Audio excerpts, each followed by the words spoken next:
The 18th May 2025, I received intelligence reports that President William Ruto had ordered that I be dealt with once and for all. And since the goons sponsored by the state on several occasions had failed, police and other state security agencies had to come in. At about 11 a.m., same Sunday, 18th May 2025, this information was communicated to the Inspector General of Police, the Director General of the National Intelligence Service, and the Director of Criminal Investigations by the CS Interior Kipchumba Murkomen, and consequently, a killer squad composed of 101 lethal and dreaded officers from the Administration Police and seconded to the National Intelligence Service, accompanied by officers from the DCI, the Anti-Terrorism Police Unit, the General Service Unit, and the regular police were deployed.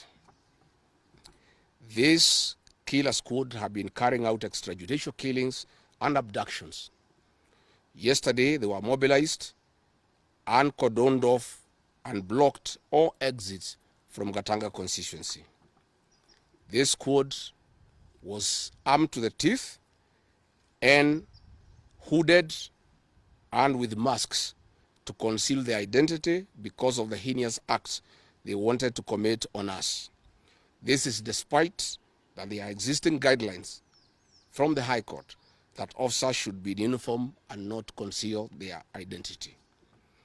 At about 2:30 p.m., we received further intelligence from the deployed patriotic officers who are not in agreement with the information that they had clear instructions to plant arms and weapons in our convoy to provide evidence to arrest us and get evidence that they could charge us with in court.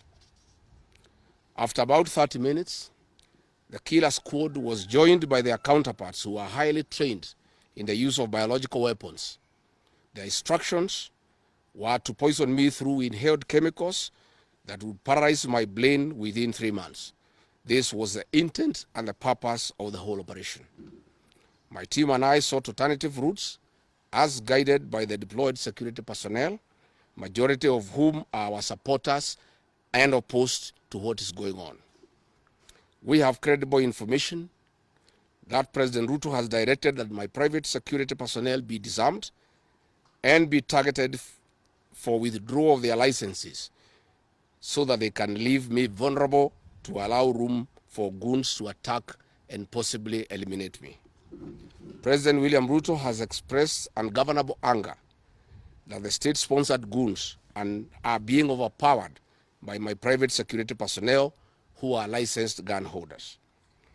President Ruto is furious that the people of Kenya have not forgotten about the Kiambaa church massacre, where children and women were tortured in the 2007 and /8 post-election violence, and is unhappy that I keep on reminding the people of Kenya of the heinous act.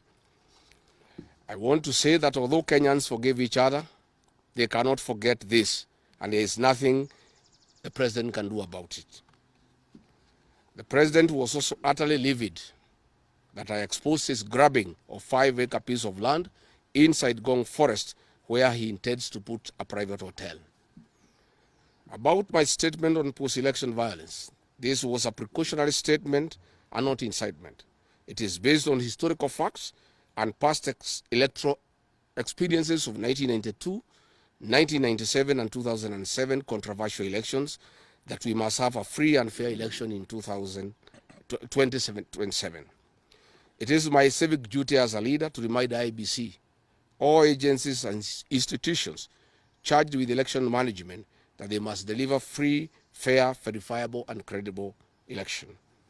I have heard the CS Interior and other pretenders to the throne claim that they will not allow political violence. I urge them to walk the talk. Since November 2024, political violence of great magnitude has been meted on me, my family, and my supporters. Not a single case has been prosecuted.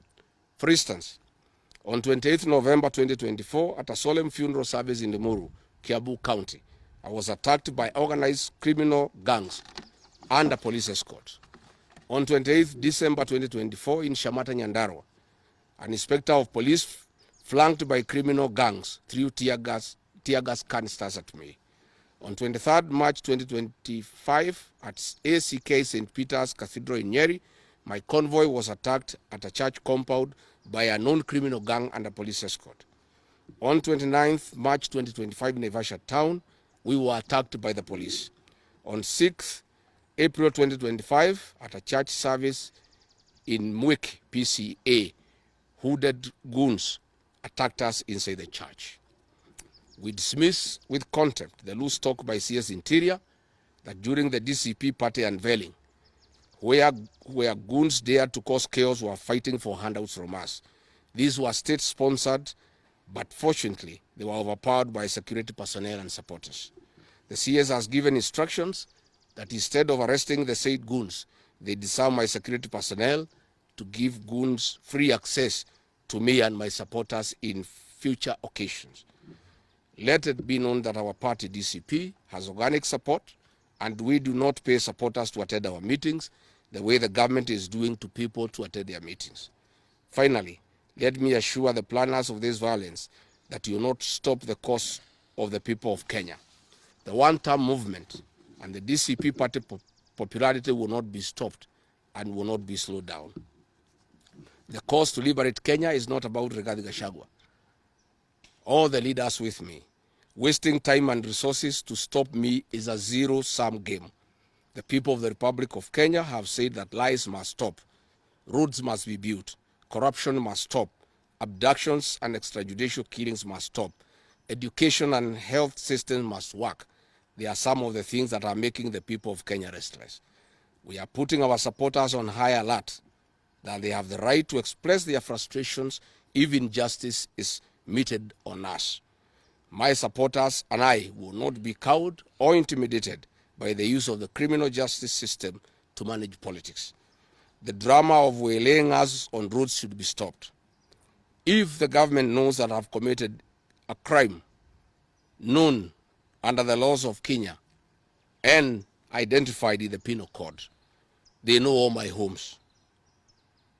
And I'm here. They know my Wamanyoro home. They don't need to waylay me on the road.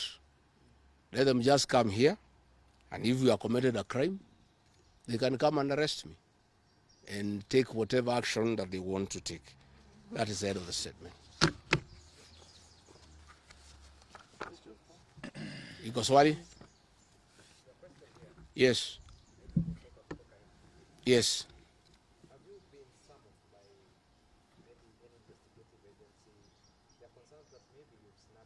I have not been summoned by anybody, and I'm waiting if there is any summon.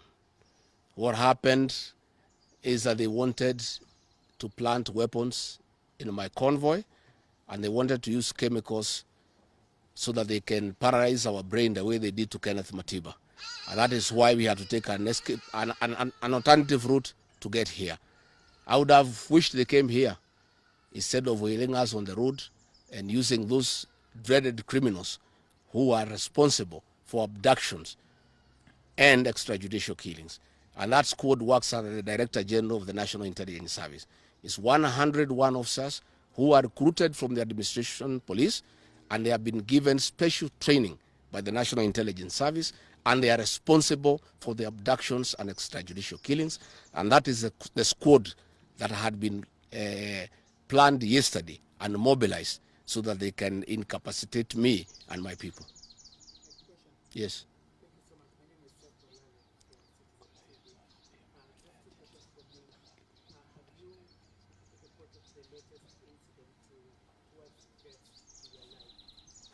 Report to who? These are the same people who want to kill me. How do you report to the people who are planning to poison your mind so that the brain can be paralyzed and then you become a vegetable? I cannot report. And I wrote to the Inspector General of Police and the Director of Criminal Investigations. Instead of answering the issues I addressed, told me to report to the next police station.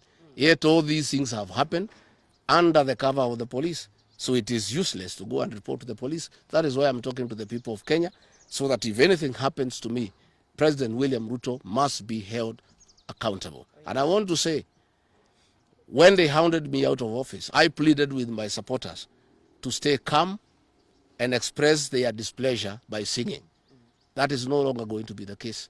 And my supporters have blamed me for not allowing them to stand up to intimidation and the wrong things that are being done against their leaders.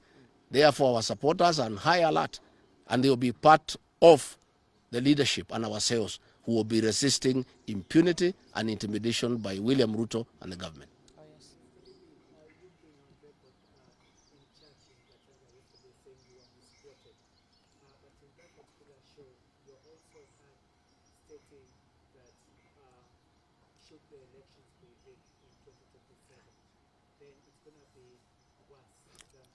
I didn't say I was misquoted. I said the interpretation is wrong.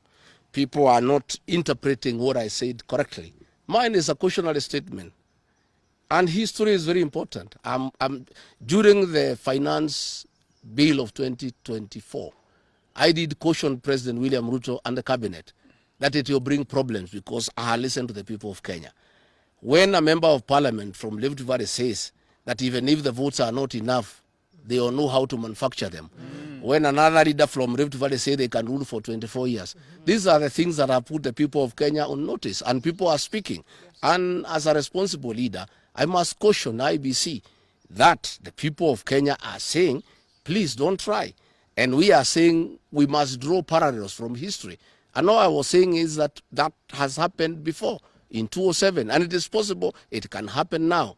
And I was asking IBC to be patriotic enough to make sure they don't put the country into a crisis. That is all I did. I did not ask anybody to cause violence. I did not say people will fight each other. I just said, let's be careful. This has happened before, and it was bad. And from the way people are speaking, it could be worse. That is all I said. Yes, Waweru.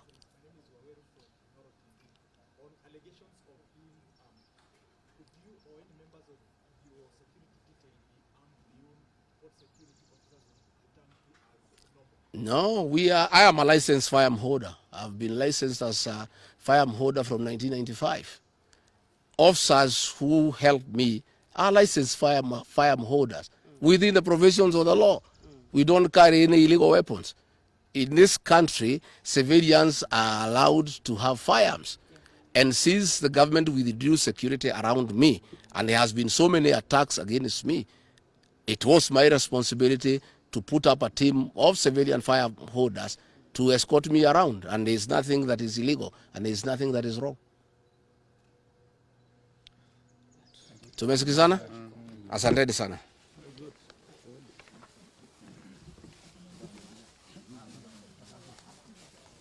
Karungo.